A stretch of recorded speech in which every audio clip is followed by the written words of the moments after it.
Hey Josh, welcome to my very unpolished video of my breeding technique for the Pteros. So, this is my current group of the metallic shiners from the Alexander Springs area. I have a lot more than last year. I bred these guys. I originally had like 5 or something like this, so this is this past year's group pretty much. So this is just a 10-gallon. It's got some plants. I just tore out a bunch of crypts that had grown along this area just to thin it out a little bit. But it's not a bare tank, but it's a minimalist tank, so that mostly just so that the spawning mop is the dominant feature in there, so that they can probably choose that more so than the plants. Like in your tank, that tall hairgrass, I bet they're probably spawning in that. But if you threw a floating yarn mop in there, I bet at least some of the eggs would end up in the mop too.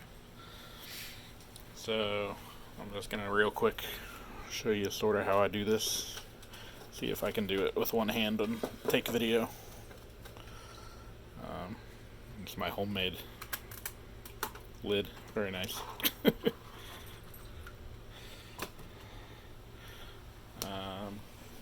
So just real quick, using my bed as a workspace, but I usually use my computer desk. But I just have like a sort of plastic shoebox sterilite thing, and then this is where the eggs will go: a flashlight and a pipette. So this is going to be tricky to film, but basically I try to sort of scoop the mop into here with as little agitation to the actual yarn as I can,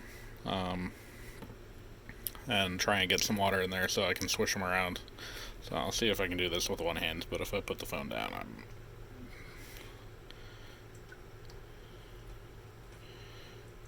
yeah, that's not gonna work right. So I'll just kind of tug that into there.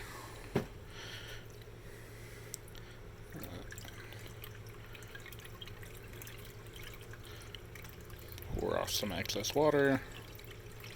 I usually want to fill this thing about halfway full, something like that. Maybe not even that much, but enough that I have enough water volume to sort of swish the yarn around and agitate it. And so basically what I do is I just kind of put it on the spin cycle here briefly. And it looks like, as I had figured, there are some eggs. So I take my flashlight here, and you can see they're very small eggs, but they have yellow yolks, so they stand out pretty well on a white background. And they're not very adhesive, so usually if you agitate the yarn a good bit, they'll come out. I definitely do it several times. I just kind of keep doing it until I stop getting eggs. But there's a couple of eggs there from today, because I harvested this mop last night, so they definitely are just spawning every single day. If you have cats, watch out for the pipettes. Cats love pipettes for some reason. But yeah, then I just pipette those out and put them in a little cup of water until they develop more.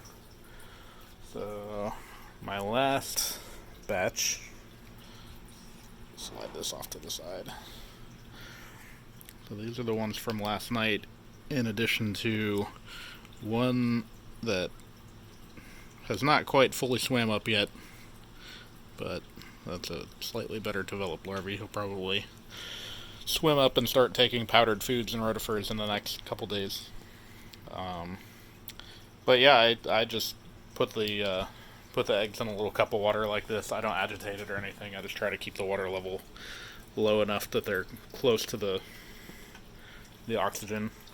And I actually usually set that on top of the light fixture so it gets a little supplemental warmth, and it seems to increase the hatch rate and the viability of the baby fish. But yeah, that's pretty much all I do. And then set up the fry in a little. I usually use a critter keeper or something for a while.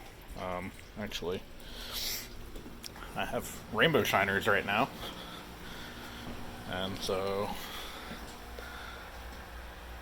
rainbow shiner fry are basically just in here with bare bottom thing. I usually pipette that out every day or two to try and keep gunk off the bottom because they will get infections and stuff from too much bacterial growth on the bottom. But feed them powdered food and rotifers. So this is the powdered food that I use while they're real small, and that probably should work for the Pteronotropis too. But I think that's about it. Let me know if you have any more questions.